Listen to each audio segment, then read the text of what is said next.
आज वर्षाच कुकिंग स्टुडिओमध्ये आपण बनवणार आहे एकदम unique, rich, tasty no bake chocolate biscuit cake. हा केक तुमच्या लाईफमधला सगळ्यात इझी केक असणार आहे, कारण हा केक बनवताना आपल्याला कुठल्याही प्रकारचं बेकिंग करायचं ना, कुठल्याही प्रकारचं मेजरमेंट घ्यायचं. शिवाय हा केक बनवताना ना आपल्याला मैदा लागणार आहे ना बेकिंग सोडा लागणार आहे. एकदम सिंपल इन्ग्रेडियंट यूज करून आपण हा no bake chocolate biscuit cake कसा बनवायचा ते बघणार आहोत. पण त्या अगोदर तुम्ही माझ्या चॅनलवरती नवीन असाल तर चॅनलला नक्की सबस्क्राईब करा. हॅलो, वेलकम टू द वर्षाच कुकिंग स्टुडिओ. मी वर्षा. पदार्थ बनवणं, पदार्थ खाऊ घालणं आणि तो पदार्थ आपल्या नावाने ओळखला जावं याचंच कॉम्बिनेशन म्हणजेच द वर्षाच कुकिंग स्टुडिओ.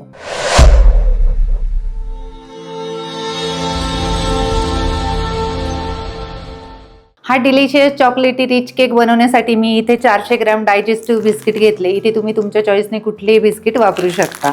आता हे बिस्किट आपल्याला फोडून हे बिस्किटचे आपल्याला या बाउलमध्ये तुकडे करून घ्यायचे आणि हा बाउल आपल्याला थोड्या वेळ साईडला ठेवून द्यायचा. त्यानंतर आपल्याला थोडेसे बदाम रोस्ट करून घ्यायचे. त्यासाठी मी इथे एक पॅन गरम करायला ठेवलाय. त्यात 8-10 बदाम घेतले, ते आपल्याला रोस्ट करून घ्यायचे.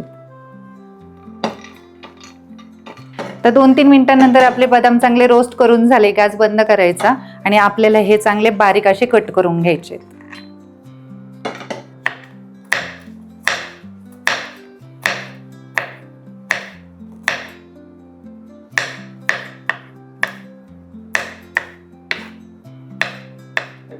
आता हे सगळे बदाम कट करून झाले की आपल्याला हे साईडला ठेवून द्यायचे. इथे तुम्हाला तुमच्या चॉईसने कुठलेही ड्रायफ्रुट्स वापरले तरी चालतील. त्यानंतर आपल्याला एक सिरप बनवायला घ्यायचे. त्यासाठी मी इथे एक पॅन घेतलाय. त्या पॅनमध्ये आपल्याला 150 ग्रॅमच्या आसपास साखर टाकून घ्यायची आहे. त्यामध्ये आपल्याला 30 ग्रॅम कोको पावडर टाकून घ्यायची. अनस्वीटेड कोको पावडर आहे. त्यानंतर आपल्याला 200 ml पर्यंत पाणी टाकून घ्यायचंय. त्यानंतर आपल्याला हे गॅसवरती चांगलं उकळून घ्यायचंय. हे थोडंसं गरम झालं की आपल्याला यामध्ये 40 ग्रॅम बटर टाकून घ्यायचंय आणि बटर टाकून झालं की आपल्याला लगेच यामध्ये थोडासा व्हॅनिला इसेन्स पण टाकून घ्यायचंय. पुन्हा एकदा बटर विरघळेपर्यंत एकसारखं असं मिक्स करून घ्यायचं.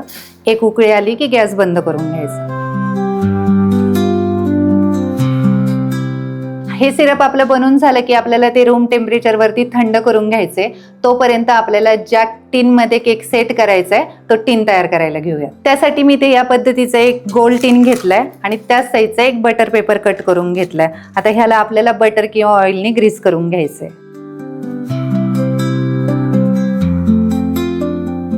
इथे आपलं सिरप रूम टेम्परेचरला चांगलं थंड झालंय. आपल्याला हे बिस्किटवरती पोर करून घ्यायचंय.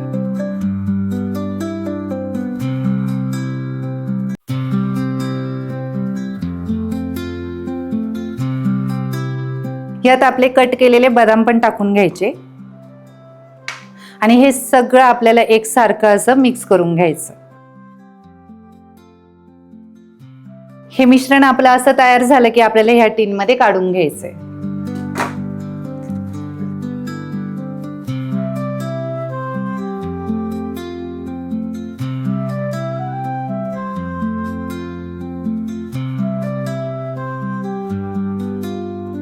हे सगळं मिश्रण टिनमध्ये टाकून झालं की आपल्याला हा टिन अर्ध्या तासासाठी फ्रीजमध्ये सेट करायला ठेवून द्यायचा आहे. अर्ध्या तासासाठी आपला केक सेट होतोय तोपर्यंत आपल्याला यासाठी लागणारे चॉकलेट गनाश बनवायला घ्यायचे. त्यासाठी एका पॅनमध्ये आपल्याला फ्रेश क्रीम घ्यायची आहे 200 ml आणि 200 ml इथे डार्क चॉकलेट कंपाऊंड मी कट करून घेतलं, ते पण आपल्याला या क्रीममध्ये टाकून घ्यायचं.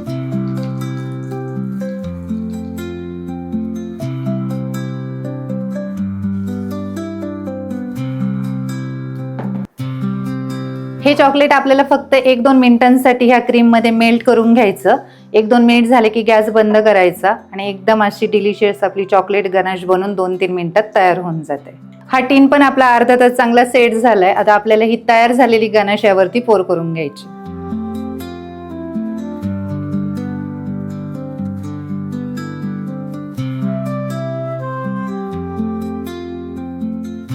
गनाश पोर करून झाले की आपल्याला हा टीन पुन्हा 4 तासांसाठी चांगला सेट होण्यासाठी फ्रीजमध्ये ठेवून द्यायचा आहे.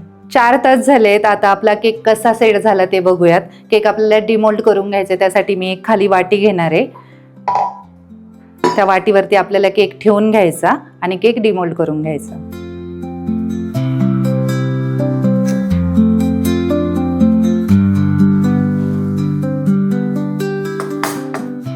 बघा किती इझी आपला केक डिमोल्ड झालाय, अजिबात सुद्धा टिनला चिटकला गेला नाहीये. एकदम इझी डिलिशियस चॉकलेट केक बनून आपला तयार झालाय. आता आपण यावर थोडंसं गार्निशिंग करून घेऊयात. इथे गार्निशिंग करण्यासाठी मी फ्रेश चेरीज घेतले. इथे तुम्ही कुठल्याही प्रकारचं तुमच्या चॉईसने गार्निशिंग करू शकता. कट केलेले पिस्ता बदाम यावरती खूप छान दिसतात.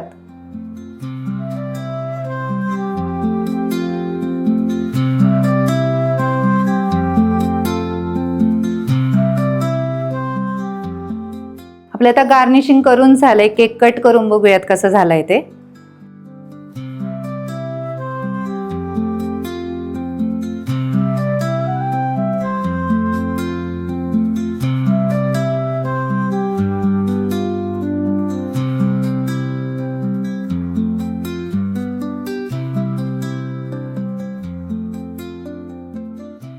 कसा वाटलं तुम्हाला हा नो बेक बिस्किट केक? होता ना एकदम इझी. एकदा नक्की ट्राय करून बघा. मुलांसाठी तर एकदम सरप्राईज केक आहे, त्यामुळे नक्की ट्राय करा आणि कमेंट करून सांगा कसा झाला ते. व्हिडिओ आवडला असेल तर व्हिडिओला लाईक करा, तुमच्या फॅमिली फ्रेंड सोबत शेअर करा आणि माझ्या चॅनेलवरती नवीन असाल तर चॅनेलला नक्की सबस्क्राईब करा. पुन्हा भेटूयात अशाच नवीन रेसिपींसोबत. तोपर्यंत धन्यवाद.